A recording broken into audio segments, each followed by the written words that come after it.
Bon, je ne vais pas vous présenter longuement Pascal Boniface, que tout le monde connaît, voit à la télé. C'est un des décrypteurs majeurs de l'actualité internationale. C'est aussi le fondateur et le directeur actuel de l'Institut des relations internationales et stratégiques, qui va fêter d'ici 1 an ou 2 ses 30 ans.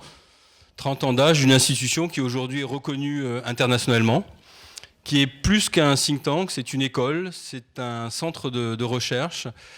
Et que si vous avez des enfants étudiants qui s'intéressent à la géopolitique, ne peuvent pas ne pas connaître, puisque Pascal et ses équipes produisent chaque année un annuaire, une année stratégique qui est particulièrement efficace et utile pour tous ceux qui préparent les concours où on a à traiter de ce genre de questions.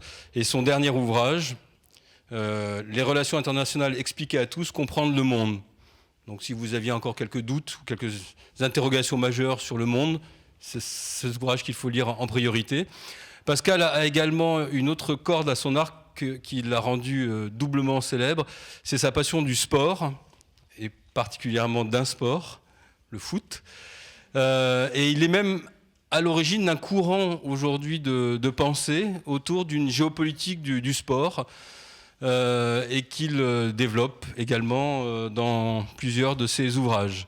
Je ne suis pas tout à fait objectif dans ma façon de le présenter. Vous sentez que j'y mets beaucoup de chaleur et d'amitié parce que j'ai aussi, grâce à lui, la possibilité de temps en temps de rencontrer des étudiants à l'IRIS, où il me fait plancher parfois sur les questions humanitaires, les relations internationales, le renseignement, enfin bref, toutes sortes de sujets qui sont abordés dans le cadre des différents masters et que l'IRIS anime, pas seulement pour les étudiants en premier cycle, mais aussi pour dans le cadre de la formation tout au long de la vie. J'ai même eu le plaisir de croiser il y a quelque temps mon banquier qui m'a dit qu'il prenait des cours à l'IRIS. Je me suis dit, c'est incroyable, tout le monde y va à l'IRIS.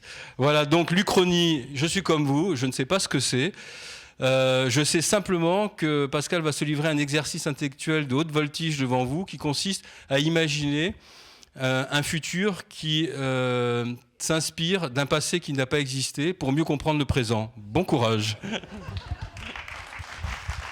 Merci Didier, merci. C'est grâce à Didier que je suis venu l'an dernier, que je reviens avec plaisir. Et donc on avait déjà fait un duo l'an dernier, on le reconstitue cette année.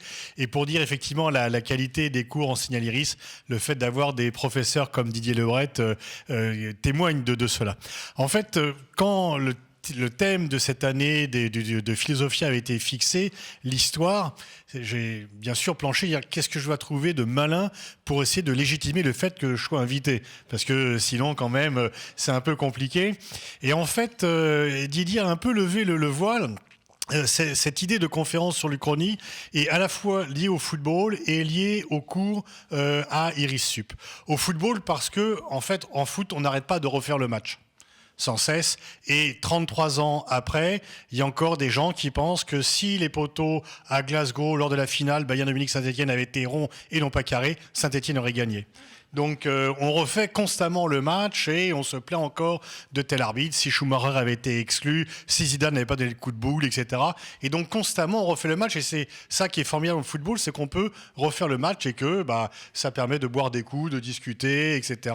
Et là-dedans d'ailleurs, entre parenthèses, l'ouvrier, le patron, le mec du 440 et le chômeur, ils sont au même niveau parce qu'ils peuvent dire à peu près les mêmes choses, quoi. Et puis sinon en fait j'ai un cours à IRIS Sup, qui est un cours Les relations internationales depuis 1945. Alors comme j'ai un bouquin là-dessus, quand vous avez un bouquin et que vous faites un cours dessus, le grand danger, c'est qu'il n'y a aucun étudiant qui vienne, parce qu'ils se disent on ne va pas les s'emmerder à écouter le cours, vu qu'il y a le bouquin et qu'on va gagner du temps. Donc il faut apporter un petit plus. Sinon, vous n'avez personne dans l'amphi. Vous êtes payé pareil, mais enfin quand même, c'est mieux d'avoir des étudiants dans l'amphi que pas d'étudiants. Et donc je me suis dit, chaque fois, je vais faire qu'est-ce qui serait passé si ça avait été différent. Qu'est-ce qui se serait passé si tel événement... Et par exemple, pour Didier, si par exemple Napoléon n'avait pas épousé une créole, est-ce que le sort d'Haïti eût été différent ? Est-ce que l'histoire d'Haïti se serait écrite autrement si Napoléon n'était pas tombé amoureux de la même femme sous le Directoire? Probablement, parce que le rétablissement de l'esclavage n'aurait pas été peut-être cela. Enfin, on peut imaginer. Et pour ceux qui aiment le foot et ceux qui aiment la géopolitique, je vous recommande un petit livre formidable de Ginny Riva. Et alors, il se trouve que la semaine dernière, samedi dernier exactement, enfin un peu plus tard, j'étais à côté de Farouk Hadzibejic pour le dernier match de la saison au Parc. Et Farouk Hadzibejic est le héros de ce livre, qui s'appelle Le Dernier Penalty. Et Farouk Hadzibejic est celui qui a tiré le dernier penalty du quart de finale Yougoslavie-Argentine. Et malheureusement, il a échoué. Et l'Argentine a été qualifiée. Et Gigi Riva fait un livre où il commence à raconter les tensions entre Croates, Serbes, Bosniaques dans l'équipe de Yougoslavie qui était qualifiée pour la Coupe du Monde. Et en fait, la question qui est posée tout au long du livre, c'est si Farouk Hadzibejic avait réussi son penalty, la Yougoslavie aurait été en demi-finale. Et peut-être en finale. Et peut-être elle aurait gagné la Coupe du Monde. Et si elle avait gagné la Coupe du Monde, peut-être ça aurait créé un sursaut national qui aurait évité l'implosion de la Yougoslavie. Donc voilà un peu le type d'Uchronie que l'on peut faire. Et on peut le faire vraiment. Et c'est vraiment, ce livre est un bijou pour ceux qui aiment le foot et la géopolitique, parce que le type qu'il a écrit, et qui est l'homonyme d'ailleurs d'un ancien footballeur célèbre, a vraiment cette patte. Et c'est vrai que finalement, la fédération yougoslave, les premiers craquements qu'on a vus, c'est quand il y avait des matchs entre équipe croate et équipe serbe. Et la fiction était que tout allait très bien, qu'il n'y avait plus de division entre nations. Mais quand on voyait qu'il y avait un match entre l'Étoile Rouge de Belgrade et le Dynamo de Zagreb, ça ne se passait pas si bien que ça. En fait, le foot avait un peu anticipé les craquements nationaux, et peut-être que la Yougoslavie serait restée la Yougoslavie si Farouk avait réussi ce dernier penalty. Mais je ne vais pas vous parler de football, parce que sinon il y aurait tromperie sur la marchandise, et on va dire, bon, il la ramène à chaque fois, il ramène ça là-dessus, ça commence à bien faire, il est incorrigible. Je vais tenir le programme, et dans le programme qui vous a été distribué, il y avait, je vais essayer de me rappeler, 4 exemples de qu'est-ce qui serait passé si. Et le premier exemple que je vais prendre, c'est sur les relations France-États-Unis et les relations entre Nixon et De Gaulle. Nixon a très mauvaise presse en France et dans le monde, parce que Nixon, on se rappelle les bombardements sur le Cambodge, le coup d'État au Chili, effectivement, et tout ceci était quand même c'est vraiment la face sombre de la réelle politique. On peut même dire c'est le dévoiement de la politique. Et le couple qu'il a formé avec Kissinger, là-dessus, était tout à fait nuisible. Mais il y a un autre volet qu'on connaît moins, qui est son profond réalisme. Et vous voyez à peu près aujourd'hui le duel qu'il y a entre la Chine et les États-Unis, ce qu'on appelle le piège de Thucydide. Alors, que vient faire Thucydide, que vient faire l'auteur des guerres du Péloponnèse dans les relations entre Trump et Xi Jinping? Simplement, c'est que Sparte a fait la guerre contre Athènes parce que Sparte, voyant la montée en puissance d'Athènes, s'est dit il faut tuer le numéro 2 dans l'œuf avant qu'il ne prenne l'ascendant. Et donc, le piège de Thucydide, c'est en fait la lutte entre la puissance montante et la puissance dominante mais déclinante, et la puissance dominante mais déclinante fait la guerre pour empêcher d'être doublée. Et grosso modo, c'est arrivé entre Sparte et Athènes. Sparte a gagné la guerre mais a chuté. C'est aussi un peu une des causes majeures de la Première Guerre mondiale, parce que la rivalité entre l'Angleterre et l'Allemagne, qui commençait à prendre l'ascendant et qui aurait dû devenir la première puissance mondiale sans la guerre, était du même tonneau. Et aujourd'hui, on se dit le piège de Thucydide existe entre la Chine et les États-Unis. Est-ce que les États-Unis, apparemment, Trump n'a pas envie, il est prêt à employer beaucoup de moyens, peut-être pas la guerre. Depuis Thucydide, on a inventé l'arme nucléaire et donc la dissuasion, mais en tous les cas, on voit bien que Trump, Nixon, lorsqu'il a vu la montée en puissance de l'Union soviétique, il a fait l'inverse. Il a fait la détente. Il s'est dit, les États-Unis sont épuisés par la guerre du Vietnam, l'URSS monte, c'est une réalité, elle est désagréable lorsqu'on est américain, mais c'est une réalité. Et donc, par réalisme, on va faire la détente, on va gérer le monde en commun, parce que on ne pourra pas faire la guerre à l'Union soviétique, on ne pourra pas changer son système politique, ils ont l'arme nucléaire. Et donc, le réalisme conduit à la détente. Ce qui a été la meilleure chose que Nixon et Kissinger ont fait, parce que c'est cette détente qui, quelques années plus tard, va amener à la fin du monde bipolaire et à la chute du communisme et à la fin de la bipolarité, parce que l'Allemagne de l'Est a été finalement, il y avait une sorte d'acide qui est venu faire fondre les rigidités est-allemandes par comparaison. Mais Nixon a fait aussi autre chose. Vous savez que lorsque Trump a été élu président, normalement, un président américain, son premier déplacement à l'étranger, c'est pour le Mexique ou le Canada. C'est les deux pays voisins. Trump, lui, était en Arabie Saoudite. Parce qu'il y avait des contrats mirifiques, un ami des droits de l'homme, etc. Et donc, non, je plaisante. Et donc, il est allé, son premier voyage a été en Arabie Saoudite. Et beaucoup de gens, et donc moi-même une fois dans un débat, on dit c'est la première fois qu'un président américain, pour son voyage inaugural, vient ailleurs que dans les deux pays avec lesquels les États-Unis ont une frontière terrestre. Faux. Le premier président américain qui est venu dans un autre pays que le Mexique et le Canada, c'était Nixon. Et où est-il venu? En France. Parce que Nixon avait une profonde admiration pour De Gaulle. Et alors que pendant des années, les Américains ont essayé d'empêcher la France d'avoir l'arme nucléaire, d'empêcher la France d'avoir une politique indépendante, Nixon avait compris que c'était un atout pour le monde occidental d'avoir un pays fort, un pays qui avait une dissuasion autonome et un pays qui apportait quelque chose de plus. Et en plus, Nixon avait compris, toujours par réalisme, que si on voulait essayer d'empêcher la France d'avoir une politique autonome, tous ses prédécesseurs s'y étaient employés, aucun n'y était parvenu. Du moins depuis la Ve République. Ce n'était pas différent, bien sûr, sous la Quatrième. Et donc Nixon et Kissinger se sont dit, finalement, De Gaulle, c'est un atout. C'est un atout pour le monde occidental. Et donc on va pactiser avec lui parce qu'on va pouvoir faire du business stratégique avec lui. Et pour combattre l'Union soviétique, pour contrer sa montée en puissance, eh bien, il vaut mieux avoir un pays fort, un pays qui a l'arme nucléaire, un pays qui est autonome et qui dit les choses franchement.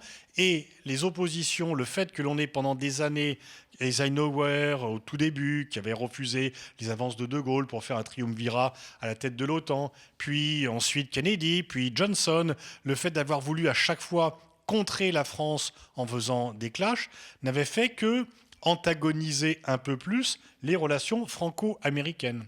Et en plus, Nixon avait vu que De Gaulle jouait le jeu, parce qu'il claque la porte de l'OTAN brutalement en 1966, mais l'an d'après, il y a des accords dits Eyre-Lemitzer qui sont signés entre les deux chefs d'état-major américains et français, qui organise, au cas où une guerre éclate contre l'Union soviétique, comment on s'organise pour que les Américains puissent venir passer par le territoire français, que le pétrole puisse passer du Havre à l'Allemagne, etc. Donc en fait, il y a la rupture brutale, spectaculaire, et en même temps, au cas où, eh bien, il y a des arrangements.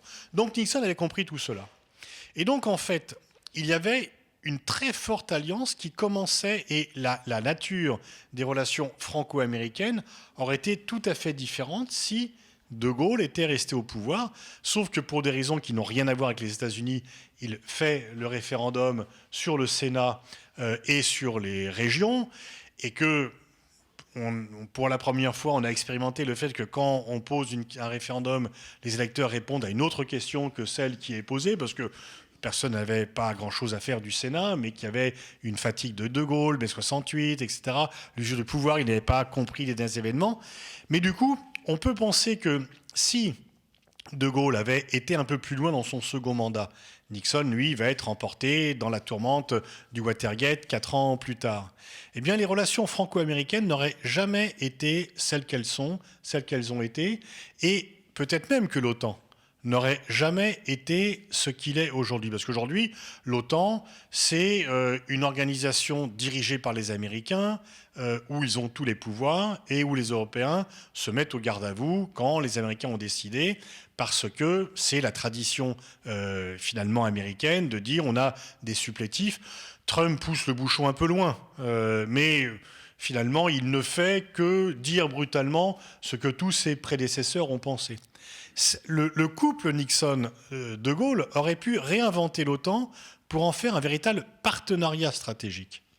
Et du coup, l'OTAN aurait été bien plus forte, parce que l'OTAN va un jour ou l'autre subir les contradictions qui est que combien de temps les pays européens vont accepter d'être les supplétifs en plus d'un président qui les insulte et qui déclare qu'ils sont ennemis. C'est quand même le grand paradoxe d'être dans la même alliance stratégique avec un pays dont le président dit que l'Union européenne est un ennemi. C'est les mots qu'il emploie. Et donc là, en fait, Nixon avait une fois encore bien des défauts, mais on peut regretter que la conjonction de temps entre la présidence Nixon et la présidence de Gaulle n'ait pas été plus longue, parce que très certainement, on aurait plus équilibré le partenariat stratégique entre l'Europe et les États-Unis, qui du coup aurait été plus puissant, qui du coup aurait été plus moteur. Et l'Europe puissance dont on parle régulièrement, elle aurait été acceptée par Nixon. Pourquoi ? Parce que Nixon avait compris qu'une Europe plus forte était un atout pour les Américains et que pour que les Américains conservent le leadership, il fallait plus le prôner par l'entraînement, l'exemple que l'imposition, et que une relative autonomie européenne n'était pas anti-américaine, mais au contraire était pro-occidentale. Alors que les présidents américains qui se sont succédés ont plutôt vu dans l'Europe quelque chose qui ne devrait pas grossir, pas grandir, pas s'autonomiser, parce que l'autonomie allait les rendre indépendants des États-Unis, ce que les différents présidents américains ne veulent pas. Obama a compris. Obama était plus relax par rapport à cela, mais il y a quand même une très grande tradition américaine de voir dans l'Europe un réservoir de vassaux, et il y a une tradition européenne d'accepter cela, que De Gaulle a mis en cause, que Mitterrand a mis en cause, que Macron a timidement remis en cause, mais bon, ça s'arrête un peu, et il faudra voir si, à force quand même... là, disons que dans l'alliance entre l'Europe et les États-Unis, on a eu au départ un mari protecteur, parce que finalement l'Europe était incapable de se défendre elle-même après la Seconde Guerre mondiale. Aujourd'hui, on a un mari violent qui file des baffes et on reste quand même à la maison. On ferait peut-être cesser cette relation de temps en temps parce qu'elle devient très franchement inacceptable avec Trump. Et donc là, on a vraiment un bon exemple du chronique. Que se serait-il passé si les choses avaient été différentes et il n'aurait pas... Et on voit que l'histoire un peu peut déraper. Le fait de faire de l'Uchronie a deux avantages. C'est de comprendre qu'il n'y a pas de déterminisme historique. C'est que l'histoire n'est jamais écrite à l'avance. L'histoire, ce sont les hommes, les dirigeants, les peuples qui la font, mais il n'y a aucune histoire qui est écrite à l'avance, pas plus que, moi dans mon domaine qui est la géopolitique, j'ai quelques collègues qui ont une vision très statique de la géopolitique, puisqu'ils pensent que c'est la géographie qui détermine la politique. Ça, c'est une vision très déterministe de la géopolitique. Si vous prenez les relations entre la France et l'Allemagne, à ma connaissance, la frontière n'a pas changé depuis longtemps. Et nos relations n'ont plus rien à voir avec celles qu'elles étaient. Donc la volonté politique de réconciliation et d'entente avec l'Allemagne a très largement dépassé le déterminisme géopolitique de notre frontière commune, qui a été une source d'opposition, de rivalité et de guerre pendant très longtemps, et qui aujourd'hui ne pose plus de problème en tant que source de conflictualité, mais qui est plutôt une... Donc on voit bien que ni la géographie, ni l'histoire n'impliquent le déterminisme, mais que l'histoire, ce sont les hommes qui se l'approprient. Et qu'elle peut effectivement varier, elle peut bouger, etc. Mais c'est une question de détermination tout à fait forte. Alors, je vais peut-être en sauter une, mais j'y reviendrai dans les exemples que j'ai choisis. Si on parle de l'assassinat en novembre 1985 de Yitzhak Rabin, elle a changé la face de l'histoire. Et le paradoxe, c'est que généralement, les attentats terroristes vont faire l'inverse de ce que recherchent les commanditaires. Si vous prenez l'exemple de Ben Laden, lorsqu'il organise les attentats du 11 septembre, il a un programme. Il a un programme qu'il a annoncé en 96 ou 97, je ne sais plus exactement, mais il a fait une vidéo où il disait les trois raisons de son opposition viscérale aux États-Unis. Il ne disait pas qu'il allait effondrer les tours jumelles, mais qu'il allait attaquer les États-Unis. Première raison, le sort des Palestiniens. Enfin, la première raison, en fait, et sa véritable raison, c'est le fait que les Américains soient en Arabie Saoudite, alors qu'ils voulaient assurer la sécurité du royaume et qu'ils partent. Seconde raison, le sort des Palestiniens. Troisième raison, le sort des Irakiens qui souffraient de l'embargo. Et quand j'entends Madeleine Albright aujourd'hui faire des leçons sur le multilatéralisme nécessaire pour attaquer Trump. Il faut quand même se rappeler que c'est cette dame qui avait dit que les États-Unis étaient la seule nation indispensable, et que c'est également cette dame qui avait dit que les 500 000 morts irakiens du fait de l'embargo was worthy, c'est que ça valait le coup. Donc, c'est relativise un peu. Et donc, il y a quand même, entre 91 et 2003, il y a 500 000 Irakiens qui sont morts du fait de l'embargo, puisque même les médicaments étaient interdits du fait, on a voulu renvoyer l'Irak à l'âge de pierre. Et donc, quand on regarde les résultats du 11 septembre, au lieu d'aider les Irakiens, il y a eu la guerre d'Irak, c'est venu encore plus ajouter du malheur à ce peuple. Au lieu de libérer les Palestiniens, eh bien, ça a été la fin du processus de paix, et Sharon a pu dire on a notre Ben Laden, il s'appelle Arafat, et donc ça a été la fin du processus de paix, etc., qui était déjà un peu entamé, mais quand même ça a aidé. Et puis c'était un renforcement de la présence stratégique américaine en Arabie Saoudite. Donc Ben Laden, par rapport à ses objectifs initiaux, il a été à l'encontre de tout cela. Et généralement, les attentats terroristes ont cette particularité qu'ils vont plutôt, pour différentes raisons, aller à l'encontre des objectifs politiques affichés. Celui qui a tué Rabin, et je ne vais pas prononcer son nom parce que je trouve que Jacinda Ardern, la première ministre néo-zélandaise, moi je trouve qu'on parle trop de terrorisme, qu'on donne trop d'importance, et la première ministre néo-zélandaise a eu quand même à gérer cette affaire de Christchurch de façon remarquable. Elle a dit non, je ne vais pas prononcer le nom de cette personne qui a fait l'attentat parce que lui il veut rentrer dans l'histoire. Je ne vais pas lui donner ce cadeau-là. On ne va pas lui donner son nom parce qu'il voulait qu'on parle de lui, on ne va pas lui faire ce cadeau, et ça a été vraiment la bonne réaction. En tout cas, celui qui a assassiné Rabin, eh bien il a réussi. Parce que si Rabin n'avait pas été assassiné, le processus de paix n'aurait pas eu le sort qui a été le sien. Rabin était un dur. C'était pas une colombe. C'était, comme beaucoup de premiers ministres israéliens, un ancien général qui, lors de la première intifada, avait dit qu'il fallait casser les os des Palestiniens qui lançaient des pierres sur les soldats. Et puis, pourquoi Rabin est arrivé à la conclusion qu'il fallait faire la paix avec les Palestiniens ? Là encore, par réalisme. On dit souvent que la réelle politique, c'est un mot grossier, que c'est pas bien, etc. Mais pour reprendre la formule d'un ami commun avec Didier et Jean Musutelli qui est dans la salle, Hubert Védrine, il y a pire que la réelle politique, il y a l'irréel politique, quand on ne base pas une politique sur des réalités. Et donc, Rabin avait compris que le monde avait changé, que du fait de la guerre du Golfe, George Bush était engagé auprès des pays arabes de s'attaquer à la question israélo-palestinienne dès que le sort de Saddam Hussein avait été réglé en 90, que Israël était forcément moins utile comme allié stratégique contre l'URSS, puisque l'URSS n'existait plus. Et pendant toute la guerre froide, Israël était la pointe avancée des États-Unis au Proche-Orient, et que par ailleurs, les images de l'intifada avait changé la perception d'Israël, et le petit État menacé de toutes parts s'était transformé dans l'opinion publique, ou au moins une partie d'entre elles, comme un État qui occupait un autre peuple et qui maltraitait, dont l'armée maltraitait ceux qui manifestaient, qui étaient non pas des poseurs de bombes, mais des adolescents qui lançaient des pierres. Et donc il a compris qu'il fallait changer. Et que si Rabin est arrivé à la paix, c'est pas par amour des Palestiniens, c'est parce que c'était un patriote israélien. Et qu'il avait compris à cette époque que l'intérêt supérieur d'Israël était de faire la paix avec les Palestiniens, pas pour eux, mais pour Israël. Parce que les Juifs avaient choisi de créer leur foyer national au Proche-Orient et qu'ils avaient des voisins arabes, ils n'avaient pas des voisins norvégiens ou suédois. Donc c'est bien avec ses voisins qu'il faut faire la paix.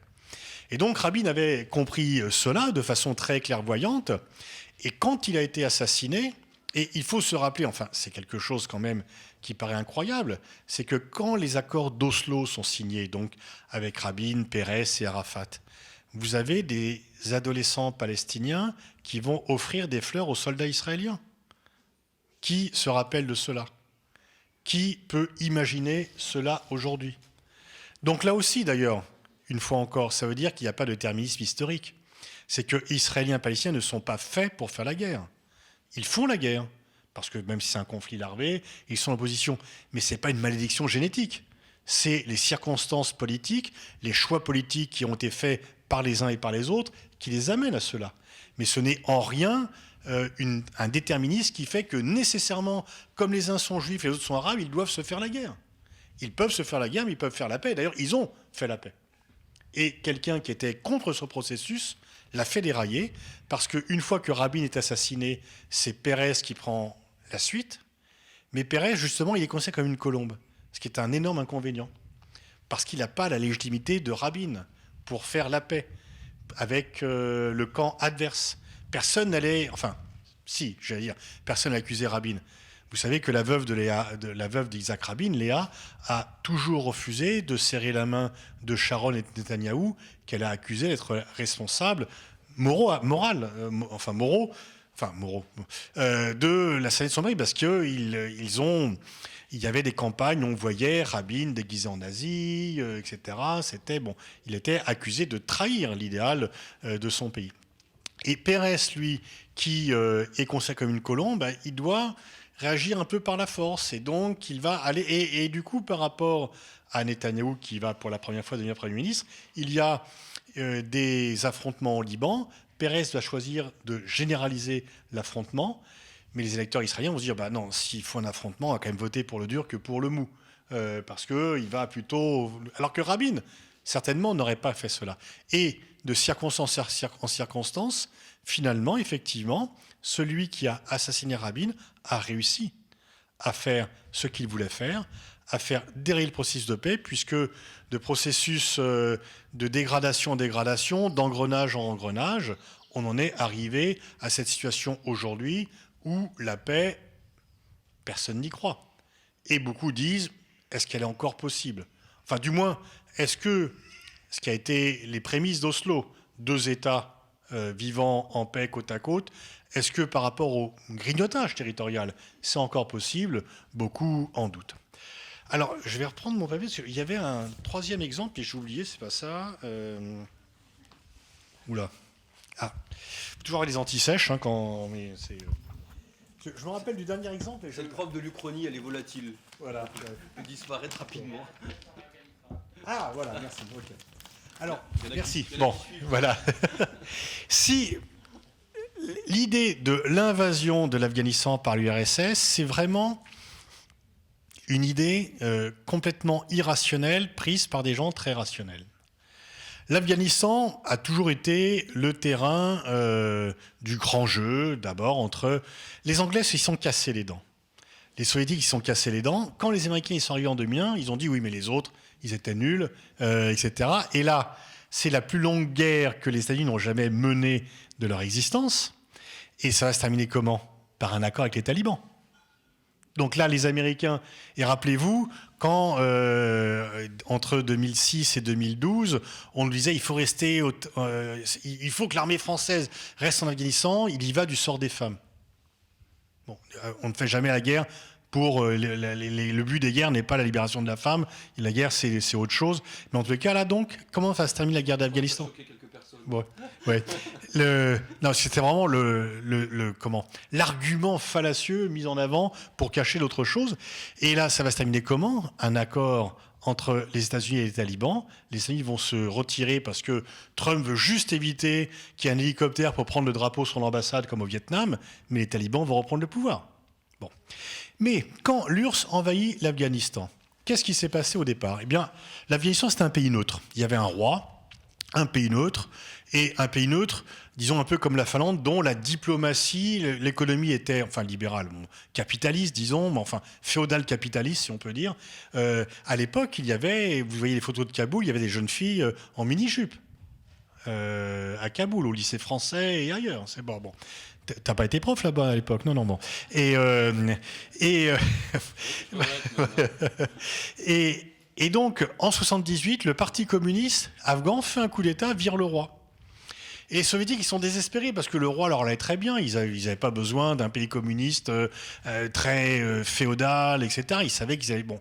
Et il y avait 2 branches dans le Parti communiste, le drapeau et le calque, et enfin les parcham. Il y avait 2 courants un peu, disons que c'était pire qu'au PS, quoi. Il y avait 2 courants qui se battaient beaucoup.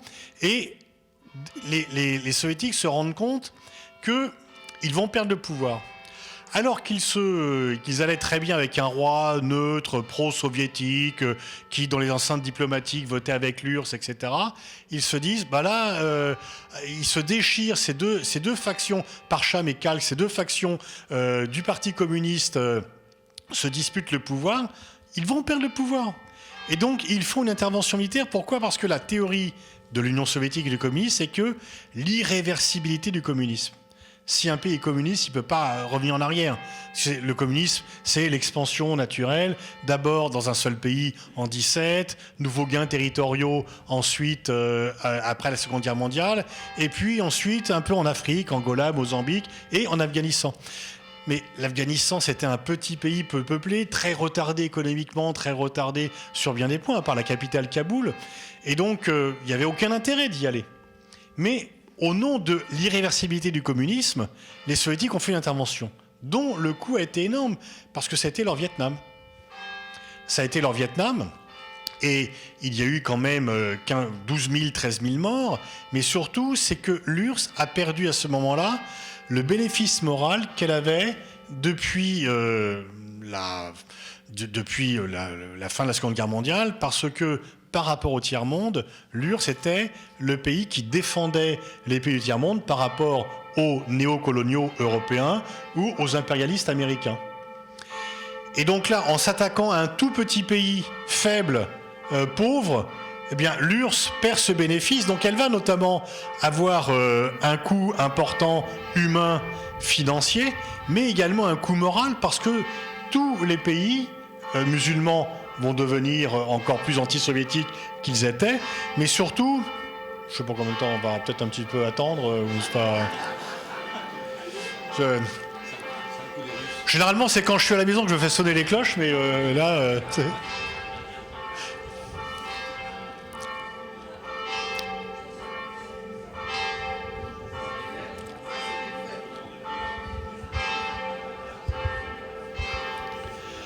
Bon, là, j'avais fait l'an dernier une conférence dans un pays musulman et ça commençait juste 10 minutes avant l'appel du Mesjid, tu vois, j'étais aussi un peu... Bon. Donc je suis poursuivi par la religion.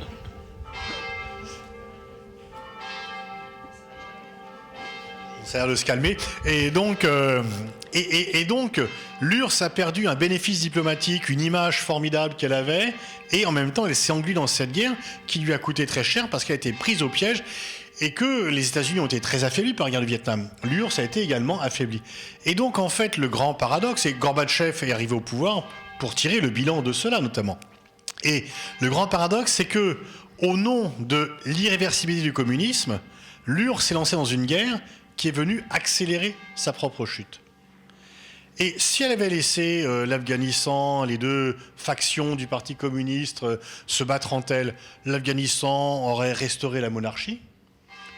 Comme l'URSS était un pays voisin, ils auraient fait accord avec l'Union soviétique, parce que quand on est l'Afghanistan, les États-Unis sont loin et on fait un accord avec l'Union soviétique, et peut-être que l'Union soviétique aurait vécu beaucoup plus longtemps, et que donc par aveuglement idéologique sur le caractère irréversible du communisme, les dirigeants de l'époque ont précipité la chute de leur propre pays et de leur idéologie. Dernier exemple, parce que comme ça, après, je laisserai la place aux questions et vous pourrez donner ou demander des exemples d'Uchronie, auxquels je tiens parce que je pense que là, c'est le plus grave tournant historique qui n'ait jamais existé, qu'on ait manqué. Je suis persuadé que si on avait aidé Gorbatchev, comme on ne l'a pas suffisamment fait, on ne serait pas dans l'état où on est aujourd'hui. Parce que, pourquoi y a-t-il tant de crises et de guerres aujourd'hui ? C'est que le nouvel ordre, c'est qu'il y a une très mauvaise sortie de la guerre froide. Et que, rappelez-vous, à l'époque, quand on sort de la guerre froide, on dit c'est la paix universelle, on a vécu sous la menace soviétique, guerre nucléaire, les conflits un peu partout. Et donc, on regardait tout à l'heure ce livre, La fin de l'histoire, Francis Fukuyama, qui fait sa grande théorie sur la fin de l'histoire, la paix éternelle, triomphe américain, etc. En fait, là, on a loupé l'occasion, c'est que, notamment les États-Unis, ont préféré être les vainqueurs de la guerre froide que les bâtisseurs du nouvel ordre mondial qu'ils célébraient par ailleurs. Ce Gorbatchev a été un formidable partenaire. Gorbatchev arrive au pouvoir, il ne veut pas du tout démanteler le communisme, il veut le régénérer. Grosso modo, il a à peu près mutatis mutandis, le même problème de Bouchek. C'est de faire un socialisme à visage humain. Sauf que lui, il n'est pas à la tête d'une succursale, il est à la tête de la maison mère. Et donc, il veut libérer les pays de l'Est. Et rappelez-vous à l'époque de la Gorbimania. Il était accueilli partout. Ça a été vraiment la rockstar parce qu'il mettait fin à la nouvelle guerre froide. Et que dans les pays de l'Est, les vieux staliniens le détestaient. En Allemagne de l'Est, en Tchécoslovaquie, mais les réformateurs disaient c'est l'aubaine, et la population des pays de l'Est voyait en lui un libérateur. Lorsqu'il vient peu avant la place Tiananmen en mai 89 en Chine, il est accueilli là aussi avec enthousiasme par la foule qui aimerait bien voir un Gorbatchev. Mais pour les dirigeants chinois, Gorbatchev, le cauchemar de Xi Jinping s'appelle Gorbatchev. Quelqu'un qui donne la liberté mais qui du coup perd le pouvoir. Et le cauchemar de Poutine s'appelle également Gorbatchev. Mais donc, Gorbatchev a été quand même le partenaire idéal, et parmi les prix Nobel de la paix qui ont été décernés, je pense que peu ont été aussi mérités que celui attribué à Gorbatchev, parce qu'il a quand même mis fin à la guerre froide sans qu'il y ait un seul coup de feu qui ait été tiré. Et que la fin de la guerre froide ne s'est pas traduite par une guerre, ou a été l'effet d'une guerre. Et quand on se remémore quand même pendant l'affaire des euromissiles, lorsque l'avion de la Korean Airlines avait été abattu par la chasse soviétique, etc. L'ambiance au début des années 80, quand même, vous aviez un président américain, Ronald Reagan, qui parlait de la possibilité d'une guerre nucléaire limitée. Je ne sais pas ce que veut dire guerre nucléaire limitée, pour moi c'est un oxymore, mais de guerre nucléaire limitée en Europe, ce qui n'était pas une perspective extrêmement rassurante, du moins pour les Européens. Aux États-Unis, c'est un peu plus loin, mais quand même. Et donc, Gorbatchev a été formidable. Et à mon avis, le moment clé d'ailleurs pour Gorbatchev, c'est pas la chute du mur de Berlin dont on se rappelle tous, Rostropovitch, etc. Et une fois encore, d'ailleurs, c'est pas les manifestants est-allemands qui font tomber le mur. Juste, c'est le Parti communiste est-allemand. Gorbatchev dit à Honecker, celui qui arrive en retard est puni par l'histoire. Il lui refuse de faire ce que Honecker voulait faire, de faire ce que les Chinois ont fait à Tiananmen. Et donc, le 7 octobre 89, c'est le 40e anniversaire de la RDA. Gorbatchev refuse que l'on tire sur la foule. Et donc, après, le Parti communiste ouvre le mur de Berlin, les gens y vont, etc. Bon, ça reste dans la mémoire, mais le mur de Berlin était un symbole de la division Est-Ouest de la guerre froide. Ce n'était pas la raison ni sa cause. Pour moi, le véritable tournant, c'est en août et en novembre 90, lorsque Gorbatchev accepte de faire alliance avec les États-Unis dans ce qui allait devenir la guerre du Golfe. La grande différence entre la guerre du Golfe de 90-91 et la guerre d'Irak, c'est que la première était une guerre décidée par l'ONU, c'était une guerre légale, internationale, légitime, non pas pour punir un pays arabe, mais pour punir un contrevenant international, un pays qui avait violé le droit international et qui n'était pas fait par les pays occidentaux, mais par la communauté internationale. Mais si Gorbatchev n'avait pas participé à la coalition, et Gorbatchev, l'Irak était l'allié de l'Union soviétique. Donc, depuis la création de l'OTAN, de l'ONU, pardon, depuis la création de l'ONU, quand un pays qui était lié à l'URSS ou aux États-Unis faisait un acte illégal, on voulait le punir à l'ONU, il y avait le veto, et ça s'arrêtait là. Gorbatchev dit non, moi je ne marche pas dans cela. Il n'y a pas d'alliance qui tienne. Je veux construire un nouvel ordre mondial dans lequel la paix serait gérée par les grandes puissances et où l'ONU aurait enfin les pouvoirs que les rédacteurs de la charte ont voulu lui donner. Et donc, l'Irak annexe le Koweït, l'Irak est l'allié de l'URSS, mais je privilégie le droit international au système d'alliance stratégique que l'URSS a passé. Donc, il se projetait réellement dans un nouvel ordre mondial. Et sans l'appui de Gorbatchev, l'URSS n'a pas participé directement à la guerre. Mais une fois encore, vous voyez bien la différence entre les conséquences de la guerre d'Irak de 2003 et de celle de la guerre du Golfe de 91. Et l'URSS va donc voter la résolution 678 en novembre 90 qui permet, au cas où l'Irak ne soit pas retiré du Koweït au 15 janvier 91, d'employer tous les moyens, donc la guerre, la force militaire, pour le faire retirer. Tout est bien. Gorbatchev accepte l'accord zéro, sur les euromissiles, remis en cause aujourd'hui par Trump, la réunification allemande, le retrait d'Afghanistan, etc. Il accepte tout cela. Et puis, en juillet 91, très exactement, il va devant le G7 à Londres pour demander de l'aide parce que il a les poches vides et que la perestroïka n'a pas suscité la réaction, etc. Alors, si on est tout à fait honnête, est-ce que l'aide économique qui lui aurait été attribuée, est-ce qu'elle serait suffit à sauver la perestroïka? On n'en sait rien. Mais en tous les cas, à l'époque, Kohl et Mitterrand veulent aider Gorbatchev, parce que pour eux, c'est un partenaire important. Et ils voient bien que, grâce à lui, il y a eu l'unification allemande et que l'Europe est stabilisée. Margaret Thatcher, qu'il est difficile de soupçonner de sympathie communiste très forte, était également en faveur d'accorder cette aide à Gorbatchev, mais malheureusement, elle a été remplacée par le très peu charismatique John Major, qui avait pris sa place, une femme victime déjà des dissensions internes au Parti conservateur. L'histoire se répète parfois. On peut dire quand même que les portraits croisés de Theresa May et de Margaret Thatcher sont un peu opposés quand même. Et John Major, c'était un peu, vous savez, il y a Churchill qui était très cruel, avait dit de son successeur, on n'aime jamais trop celui qui vous pique la place généralement, Clément Attlee, donc qui était le Premier ministre, enfin plutôt, la phrase exacte de Churchill, c'est « Une voiture vide s'arrête au 10 Downing Street, Clément Attlee en sort ». Et donc, on peut dire que John Major était encore plus représenté cela. Et John Major, il suit les Américains parce qu'il suit les Américains. Et les États-Unis refusent l'aide à Gorbatchev. Et Gorbatchev dit donc en juillet 91, « Messieurs, c'est la dernière fois que vous me voyez comme président de l'Union soviétique parce que je suis à bout et les forces contradictoires entre les ultra-libéraux qui veulent ma chute et les ultra-conservateurs qui veulent ma chute, je ne serai plus président de l'Union soviétique. » Et effectivement, en août, il y a la tentative de coup d'État par les forces de sécurité KGB qui est un fiasco, mais Boris Yeltsin en profite pour venir. Alors, il y a toujours cette image Boris Yeltsin sur un char, on a l'impression qu'il a conquis le char. C'est un char qui appartient à ses forces, donc le risque était quand même... son risque, c'était juste qu'il tombe s'il avait trop bu avant, mais sinon, il n'y avait aucun risque de cela. Et donc, il va triompher, parce que ce que voulait Boris Yeltsin, c'est supprimer l'URSS pour être non plus le président d'un État fédéré de l'Union soviétique, mais le président d'un État vrai qui va à l'ONU et qui parle d'égal à égal avec George Bush. Et les Américains se sont dit, génial, il n'y a plus d'URSS, il y a 15 États. L'Ukraine est indépendante et donc la vieille théorie de Brzezinski, sans l'Ukraine, la Russie ne peut plus jamais être un empire. Et au cas où ça se passe mal en Russie, ils seront trop faibles et de toute façon, il vaut mieux jouer la division. Et pendant 10 ans, effectivement, et donc ils ont cru au monde unipolaire.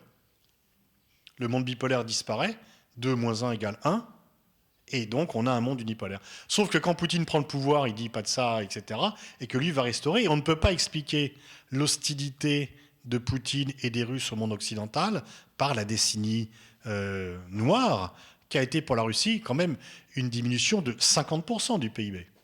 Alors Poutine est peut-être une solution autoritaire, mais dans d'autres pays, dans d'autres circonstances, à d'autres périodes, avec des diminutions du PIB inférieures à 50%, on a eu en Italie ou en Allemagne des solutions un peu plus autoritaires que celles que l'on a aujourd'hui en Russie. Et donc, si les Américains ont choisi de l'implosion de l'URSS, de laisser tomber Gorbatchev en pensant que la dissémination, l'implosion de l'URSS allait les laisser seuls en scène. Et en même temps, ils n'ont pas vu qu'il n'était pas seul en scène, puisqu'il y avait l'émergence, la globalisation, et que pendant ce temps-là, en fait, c'était la fin du monopole de la puissance du monde occidental. Mais si on avait aidé Gorbatchev, et qu'il ait réussi la perestroïka, il n'y aurait pas de guerre civile en Syrie aujourd'hui, parce que Gorbatchev n'aurait pas aidé Bachar el-Assad. Et qu'il y aurait une gestion, alors des fois il faut discuter, etc., mais il y aurait une gestion entre pays qui ont des objectifs communs, et de même que la volonté de puissance de l'URSS de maintenir l'Afghanistan sous sa coupe a entraîné sa perte, la volonté des États-Unis de vouloir être seul au monde, empêche le monde d'être dirigé, et que de nombreux conflits qui existent, dont celui en Afghanistan, dont celui en Syrie et d'autres, sont faits parce qu'il n'y a pas de véritable gestion collective. Gorbatchev voulait que l'ONU fasse réellement le job que les rédacteurs de la charte lui donnaient, la sécurité collective. Ça a marché une fois, ça a marché avec la guerre du Golfe. Un pays fait une très grave illégalité internationale, il annexe un autre pays, il y a une action punitive collective, de sanctions, et tout rentre dans l'ordre. Mais c'est la seule fois où le Conseil de sécurité de l'ONU a joué le rôle tel que les rédacteurs de la charte l'avaient prévu. Et c'est la seule fois où, effectivement, par rapport à une situation très grave, il y a eu un conflit, mais un conflit très encadré, et qui, une fois encore, n'a pas donné lieu à toutes les conséquences négatives que l'on a pu avoir de la guerre en Libye, de la guerre en Irak ou de la guerre en Afghanistan. Et là, je crois que c'est vraiment, pour moi, le moment historique où, par soif de puissance, les États-Unis ont gâché une occasion historique de vraiment faire la paix par le droit et non pas la paix par la force. Et on en paye collectivement encore le prix aujourd'hui. Et ça, c'était vraiment le tournant manqué. En fait, il y a eu 3 occasions de créer vraiment une sécurité collective. Après la Première Guerre mondiale, on crée la SDN, mais elle n'a pas de dents, on exclut des pays, elle n'est pas représentative, échec. Après la Seconde Guerre mondiale, l'ONU, mais l'ONU est rendue impuissante par la division Est-Ouest. Et par les vétos, c'est pas le veto en tant que tel qui est un problème. Le veto, c'est normal. Mais comme il y a 2 clans antagonistes, l'ONU ne peut pas fonctionner. L'ONU était prévue pour que les puissances, les grandes puissances qui ont un droit de veto, travaillent ensemble. Elles ont travaillé ensemble pour battre Hitler, et elles n'ont plus travaillé ensemble, sauf pour 90-91. Et depuis, elles ne travaillent plus ensemble. Parce que la soif du pouvoir et la volonté de rentrer dans un monde unipolaire des Américains est venue en fait fragmenter ce monde et le rendre tout à fait ingérable. Voilà un peu ce petit exercice d'Uchronie, qui veut dire grosso modo que le monde pourrait être meilleur qu'il n'est, bien sûr, mais je crois que la leçon surtout à retenir, c'est une fois encore, c'est que il faut garder la volonté, c'est que les choses ne sont jamais écrites l'avance et que finalement notre sort nous appartient si on décide de le faire, et que c'est vraiment en faisant pression sur les gouvernements, la pression de l'opinion, que l'on pourrait parvenir à un monde mieux géré. Merci.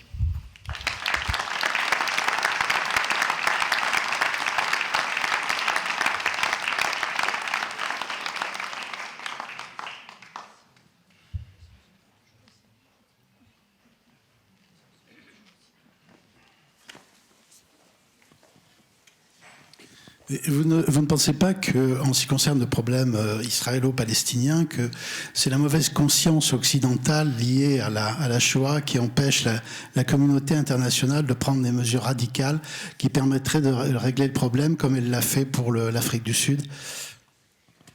Oui, ça joue. Enfin, disons qu'il y a une sorte d'alliance civilisationnelle entre Israël et le monde occidental, qui est la pointe avancée du monde occidental. Cette culpabilité collective joue. Et donc, du coup, ce sont les Arabes qui en payent le prix, parce qu'ils ne sont pas responsables de la Shoah, et ceux qui en payent le prix. Et ensuite, il y a tout un système, c'est que le grand changement aussi stratégique, c'est l'alliance de facto entre l'Arabie Saoudite et Israël aujourd'hui. Donc, tous les paramètres sont négatifs pour parvenir à une paix. C'est un pacifiste israélien, Michel Warshawski, qui explique ainsi les choses. Pourquoi il y a un camp de la paix en Israël ? Pourquoi il y a eu un camp de la paix ? Il a disparu aujourd'hui. Il est né après Sabra et Shatila, après la guerre du Liban en 82. Il est né de 2 choses. Il est né de la conscience du choc des massacres qui ont été commis, dans une sorte de sursaut moral israélien par rapport à Sabra et Shatila. Et il est lié aussi des menaces de sanctions, à l'époque, des Occidentaux et des autres pays. Mais s'il n'y a pas de pression, un conflit se termine si les protagonistes sont d'accord pour le faire. Là, il y a trop de désaccords, il y a trop d'inégalités entre les 2 protagonistes pour faire la paix, soit parce qu'il y a des pressions extérieures pour le faire. Et là, en fait, aucun pays ne veut faire pression sur Israël. On a fait des pressions sur la Serbie pour qu'elle arrête de bombarder le Kosovo. Et là, il n'y a rien de tout ça. Il y a effectivement, les Israéliens peuvent, à juste titre, penser qu'ils ont un blanc-seing des grandes puissances. Et d'ailleurs, pas seulement des Occidentaux, parce que Poutine s'entend très bien avec Netanyahou, les Chinois ont des accords très nombreux avec Israël, et là, il y a un peu le paradoxe, c'est que l'image d'Israël est très fortement dégradée dans toutes les opinions publiques dans le monde entier, mais jamais diplomatiquement, un dirigeant n'a été aussi fort que Netanyahou, qui a pu quand même, pendant la campagne électorale, se montrer avec Bolsonaro, avec Trump, avec Poutine. Aucun de ses prédécesseurs n'avait été en mesure d'avoir un tel tableau de chasse diplomatique, y compris des succès en Afrique pour des raisons de sécurité, de garde, etc. Et donc là, il y a... Et l'Europe, qui était un peu vocale sur le conflit israélo-palestinien, au début de la reprise de l'intifada en 2001-2002, là, se tait et ne fait plus grand-chose. Donc c'est un conflit qui est en roue libre, il n'y a aucune perspective politique, mais généralement, quand il y a une absence totale de perspective politique, ce n'est pas bon signe pour l'avenir. Et il n'y a pas de paix par la résignation. Ça n'arrive pas. Oui, s'il n'y a pas de déterminisme dans les cas très importants que vous avez cités, est-ce qu'on peut dresser un tableau d'une évolution plus profonde des équilibres dans le siècle? Oui, le grand changement qui va arriver d'ici une génération, c'est que la Chine va dépasser les États-Unis. La question aujourd'hui n'est pas de savoir si la Chine va devenir la puissance numéro 1, c'est de savoir quand est-ce qu'elle va le devenir. Et les mesures récentes que Trump a prises risquent, loin de freiner ce processus, l'accélérer. Parce que quand il interdit aux sociétés américaines de vendre des éléments à Huawei, il va accélérer l'autonomie de la Chine, qui vont faire en sorte de choisir ailleurs. Les agriculteurs américains, il y a un très bon papier dans le New York Times ce matin qui disent ça dure combien de temps le court terme? Pourquoi? Parce que Trump dit aux agriculteurs, aux farmers américains, vous exportez moins de soja, moins de choses en Chine, mais c'est du court terme parce qu'on va gagner la guerre commerciale contre la Chine et vous souffrez, mais bon. Et les gens disent on souffre, mais enfin les dettes, on les paye maintenant et combien de temps tout ceci va durer?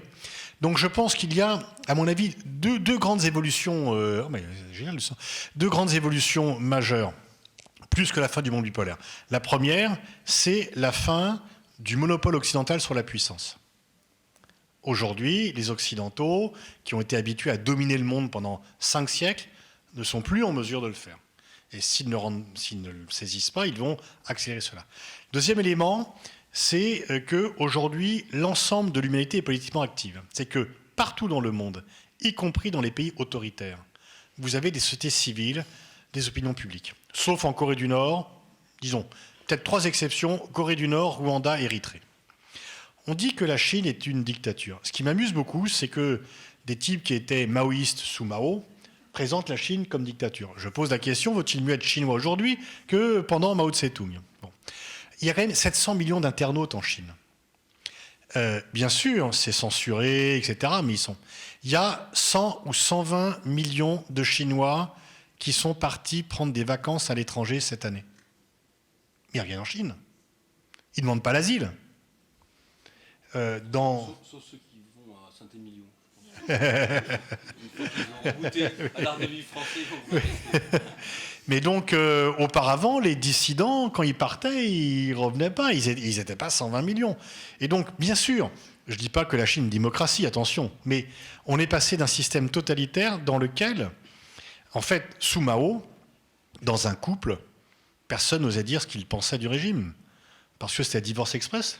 La femme allait dénoncer son mari qui critiquait Mao au chef de la section du Parti communiste, et le type ou la femme était envoyée en camp de rééducation. Donc, partout dans le monde, il y a le monopole des gouvernements sur l'information est terminé, à part ces 2-3 exceptions que j'ai citées.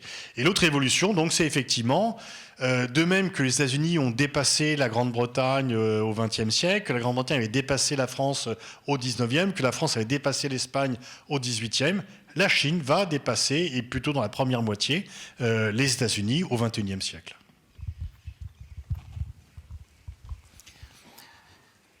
Bon, vous parlez effectivement de cette science, l'écrologie l'Uchronie, que vous développez. Pardon. Je ne parlerai de personne. C'est intéressant, c'est très complexe. Moi, je ne suis pas certain que le monde serait meilleur ou pire. Enfin, il pourrait être pire aussi, par toutes les actions qui n'ont pas été faites ou celles qui ont été faites. Je veux dire, voilà, pour moi, c'est très, très difficile de savoir exactement qu'est-ce qui, dans le passé, aurait pu être fait pour que ce soit meilleur.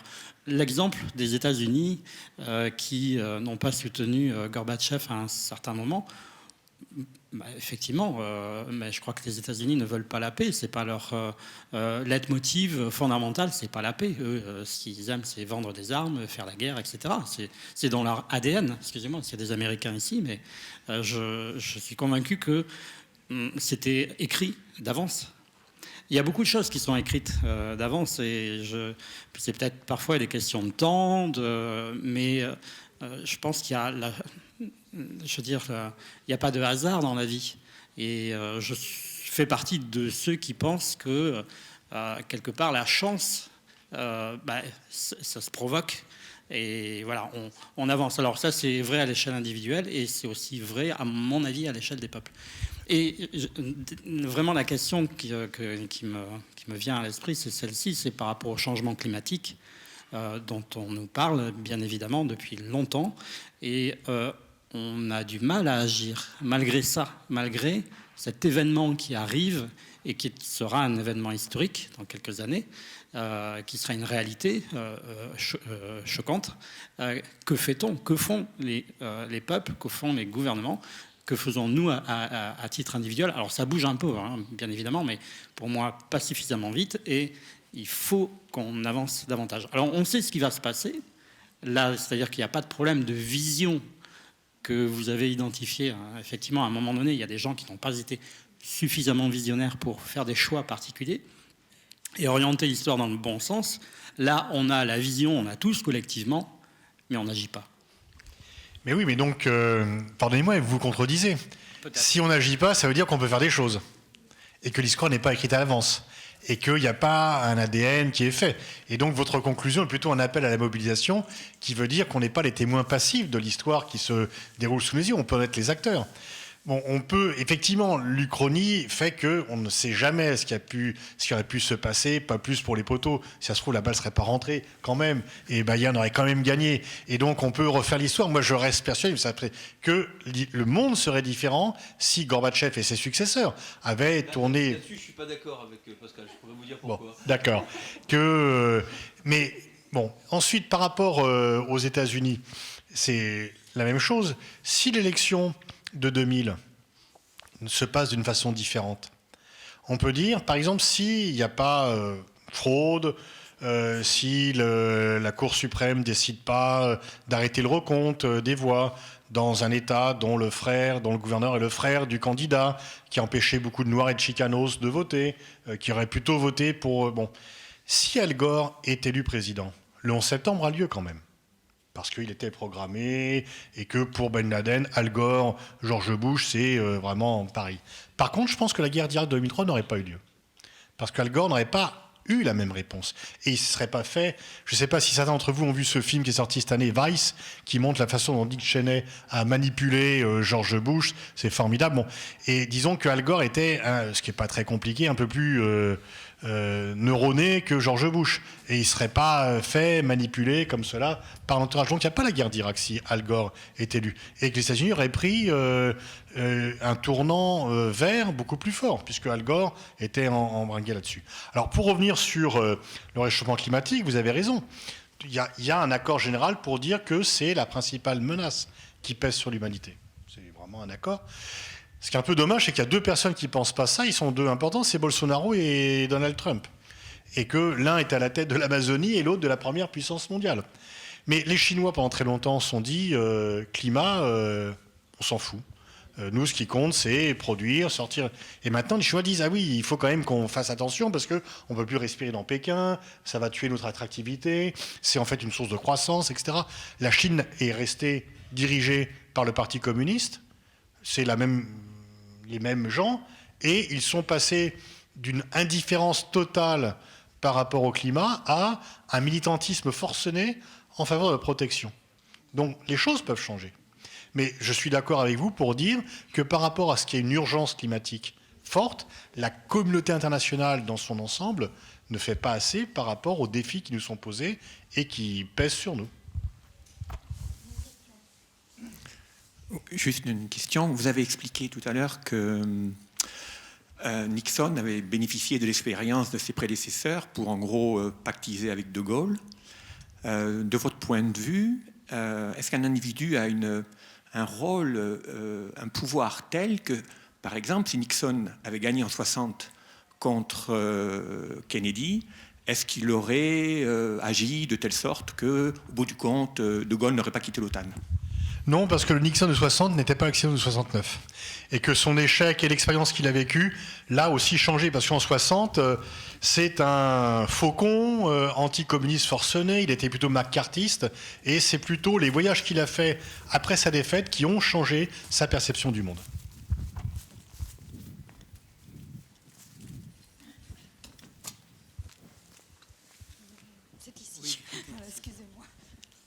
Oui, bonjour.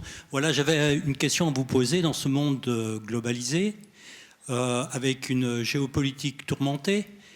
Qu'est-ce que vous pensez, avec l'émergence effectivement de grandes puissances, de la construction européenne? Demain, on va tous voter. Et je suis... À tous, je ne crois pas. On aimerait bien, mais... Et je suis un peu effrayé de la façon dont ça a été traité. Bah oui, enfin d'autant plus que, et là je plaide pas pour ma chapelle, mais ce qui m'a beaucoup amusé, c'est que quand il y a des débats sur le vote européen, on nous faisait toujours venir des spécialistes de politique intérieure. Et jamais, enfin Christian Lequel, Nicole Niesotto, qui sont des collègues très bons spécialistes de l'Europe, je les ai pas tellement vus, on a plutôt vu des spécialistes de politique intérieure. En fait, par rapport à l'Europe, il y a quand même ce paradoxe que ceux qui sont à l'intérieur s'en plaignent et ceux qui sont à l'extérieur veulent la rejoindre. Parce que là, on est tous, quand vous dites on va tous voter, je crains que le taux d'abstention soit quand même sévère. Donc on va peut-être tous ici voter. Mais encore, c'est pas certain, mais en tous les cas, nationalement, non. Il y aura un taux d'abstention fort et dans tous les pays, y compris là où le vote est obligatoire. Et en même temps, que veulent les pays balkaniques? Rejoindre l'Union européenne. Que veulent, heureusement, on ne le fera pas rapidement, l'Ukraine, la Géorgie, rejoindre l'Union européenne. Les réfugiés qui ont fui la guerre civile en Syrie, ils n'ont pas voulu aller en Arabie Saoudite. Ils ont voulu aller en Europe. Donc l'Europe a ce paradoxe d'être attractive pour l'extérieur et qui a une fatigue. Pourquoi? L'Europe, on peut le résumer en 3 chiffres. 7, 22, 23, 22, 50.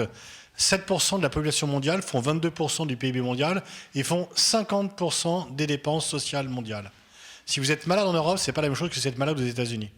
Si vous êtes malade en Europe, ce n'est pas la même chose que si vous êtes malade en Chine ou au Japon ou ailleurs, etc. Et en même temps, si on va dire avec Didier à nos étudiants, l'Europe c'est formidable, c'est la paix, ils vont nous rire au nez.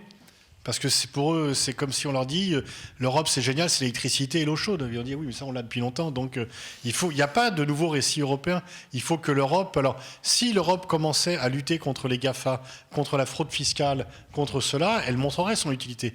Mais là, depuis quelque temps, elle n'a pas montré son utilité et elle n'a pas été en mesure de dire qu'elle délivre, comme on pourrait reprendre une expression anglo-saxonne, qu'elle délivre aux citoyens ce que on voit plutôt les côtés négatifs de l'Europe qui empêchent la fusion Siemens-Alstom.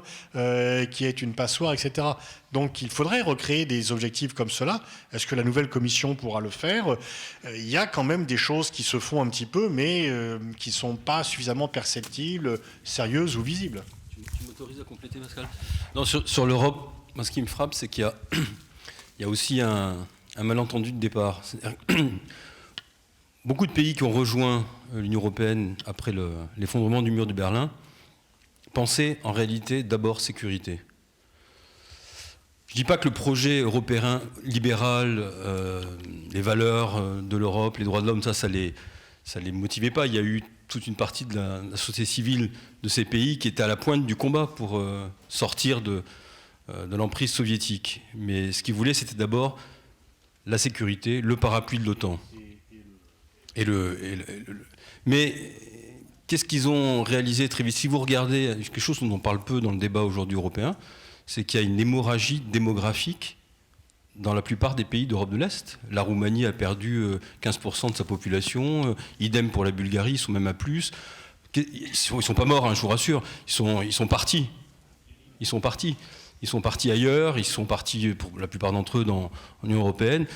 Mais ça veut dire que pour beaucoup de ces pays, notamment tous ceux qui sont en train d'avoir des exécutifs qui ont viré très très à droite, en fait, ils sont de nouveau dans la situation très paradoxale où ils bénéficient de beaucoup d'avantages de l'intégration européenne, mais où ils expliquent que les valeurs de l'Europe, c'est plus leurs valeurs, que aujourd'hui, Leur préoccupation numéro 1, c'est de ne plus être satellisés comme ils l'ont été à l'époque de l'Union soviétique. Et ils ont le sentiment aujourd'hui, finalement, ça peut paraître un peu paradoxal, que Bruxelles les satellise, c'est-à-dire qu'ils sont de nouveau dans une situation où leur voix ne compte pas, donc ils veulent récupérer leur bille et donc leur souveraineté. Donc ils sont dans une situation où quasiment ils ne se sentent plus partie prenante à l'aventure européenne.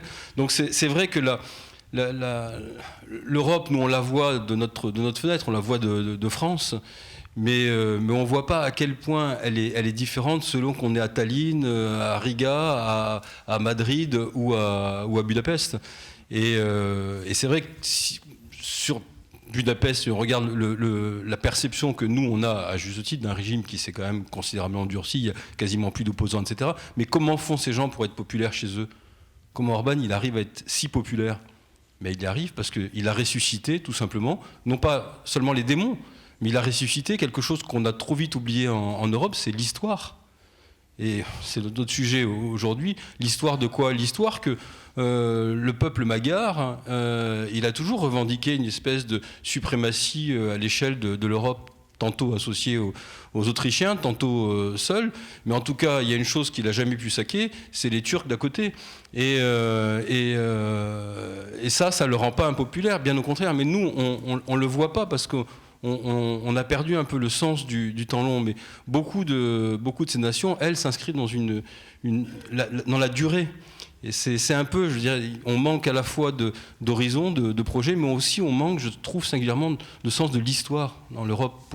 Alors c'est facile de dire, on explique, on a 70 ans de paix, ceux qui connaissent l'Europe aujourd'hui n'ont jamais connu un temps de guerre, donc c'est vrai que la raison profonde du projet européen peut paraître déjà un peu loin, mais je crois que néanmoins c'est aussi par ce travail d'histoire qu'on peut arriver à redonner un peu de sens à la construction européenne.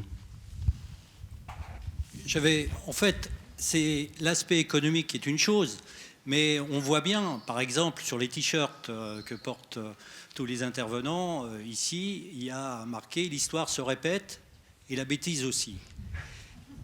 Donc, dans votre exposé, vous avez donc expliqué que la guerre civile en Syrie a eu pour origine un événement qui était bien loin de leur pays, puisque aujourd'hui, enfin, pas l'origine, mais ce qui l'entretient aujourd'hui, c'est que, en fait, effectivement, les Russes soutiennent Bachar el-Assad. Et ce que je ne comprends pas, c'est que les Européens se disent pas qu'il faut être associé pour être fort et pour représenter une force respectable vis-à-vis de la Chine, vis-à-vis de la Russie, vis-à-vis des Américains. C'est une question de survie. Et ce qu'on voit en Syrie, on pourrait très bien le voir dans un pays européen. Parce que si un jour il y a des comptes à régler entre ces grandes puissances, ils pourraient décider de régler leurs comptes en Europe. Est-ce que le raisonnement est juste ou... Oui, je pense pas que ce qui se passe en Syrie puisse survenir, parce qu'il n'y a pas une dictature comparable à Bachar el-Assad à renverser dans aucun pays européen. Mais par contre, le fait de ne pas avoir d'unité par rapport aux autres, oui, parce que par rapport aux États-Unis, on n'est pas d'accord. La Pologne, les Pays-Baltes, ils pensent qu'ils ont besoin de la protection américaine contre la menace russe, alors que l'Allemagne et la France ne pensent pas cela. Vous avez l'Italie qui pense qu'elle a intérêt à traiter seule avec la Chine, parce qu'elle aura les avantages comparatifs. C'est qu'il n'y a pas sur de nombreux sujets, on n'a pas des points de vue communs.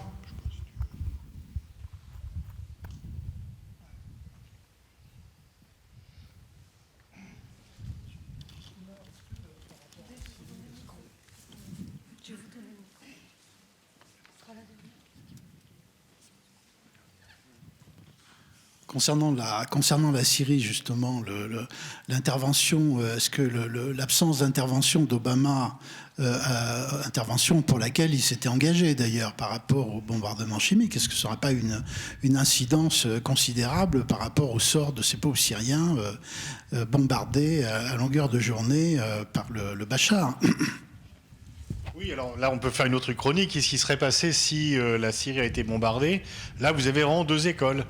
François Hollande et Laurent Fabius sont persuadés, ou du moins ils disent être persuadés, que si le bombardement a eu lieu, eh bien, la Russie n'aurait pas annexé la Crimée, et que la guerre serait réglée, que Bachar aurait pris peur, etc.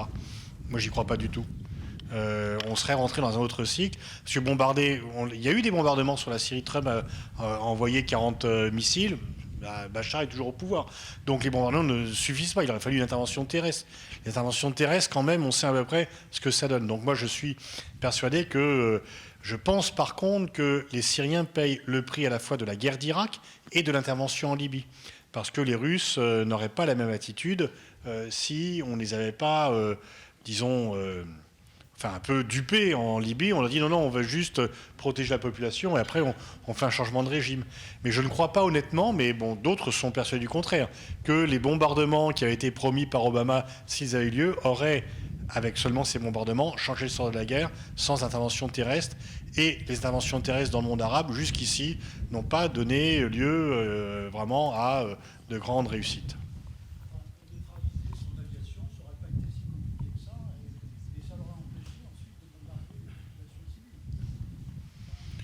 Il aurait fallu neutraliser toute son aviation, ce qui est un peu plus compliqué, et après il aurait pu envoyer par des missiles, des armes chimiques, il y avait d'autres moyens. Enfin, les massacres que fait l'armée syrienne n'ont pas besoin de dispositifs militaires extrêmement puissants.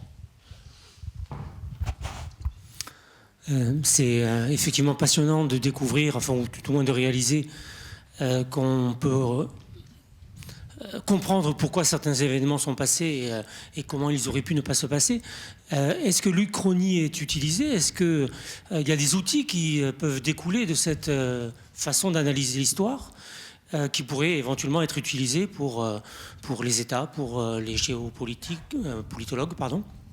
Est-ce qu'il y a quelque chose qui peut nous permettre de se servir de ce regard sur l'histoire pour avancer? C'est pas une matière, c'est pas une discipline scientifique, c'est pas une matière qui est enseignée, c'est quelque chose qui est utilisé de temps en temps pour faire des scénarios.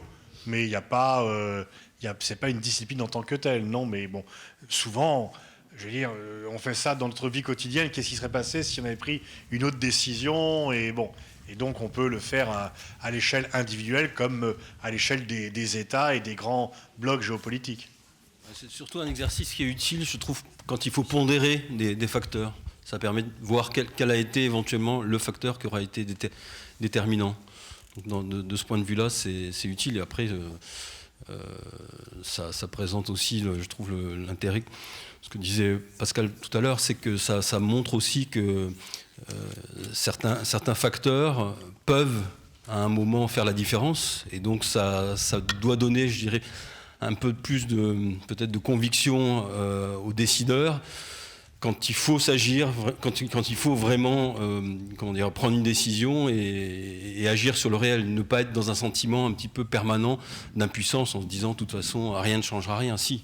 Il y a des moments où agir, sur Obama, je suis d'accord avec Pascal sur le fait que peut-être qu'en Syrie, ça aurait pu ne pas faire une si grosse différence. Je pense qu'en revanche, c'est un signal extrêmement négatif qui a été donné à ce moment-là aux Russes. Voilà. Là, je pense que ça a été vraiment Poutine l'a vraiment très clairement interprété comme étant la possibilité pour lui de passer à la vitesse supérieure. Vous savez, sur le conflit en Syrie, rien n'était écrit d'avance. Je veux dire, ça a été une longue dérive entre, au départ, une révolution, je dirais, pacifique, c'est-à-dire de gens qui voulaient contester le régime, comme ça a été le cas partout dans la plupart des pays arabes. Cette contestation a été réprimée avec une férocité sans équivalent. Qu'est-ce qui se passe quand au bout d'un an et demi, 2 ans, l'opposition se fait décimer? Elle cherche à s'armer.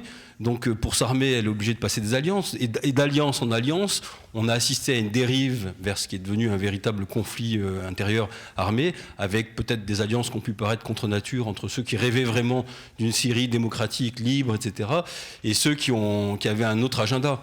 Mais cette dérive, elle s'est faite de manière progressivement, et aussi elle s'est faite grâce à un moment, du point de vue de Bachar, une espèce d'alignement astral qui était improbable.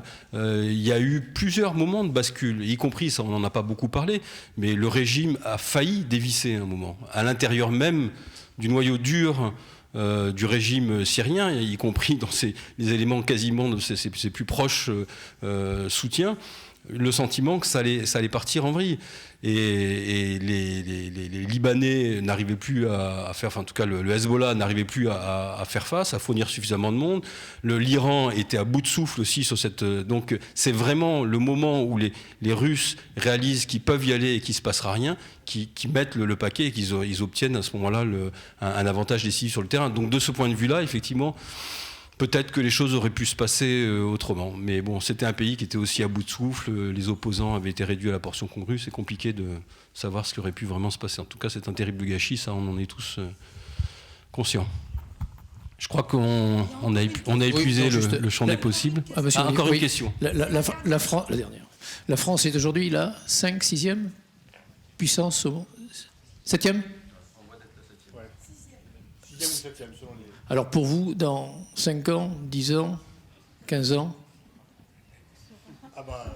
on sera... Attention, je prends rendez-vous. Oui, on sera... Non, mais forcément, sur le long terme, on va parvenir à la 8e, 9e, 10e place, mais ce ne sera pas un effondrement. C'est que ce n'est pas nous qui descendons, ce sont les autres qui montent.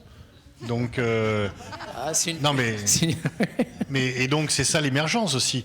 C'est le fait que bon, alors après il y a des pays qui vont l'Inde va continuer sa croissance, le Brésil risque de rentrer dans des zones un peu plus tourmentées, mais en même temps on n'est que 1% de la population mondiale, donc il faut aussi être réaliste par rapport à ça.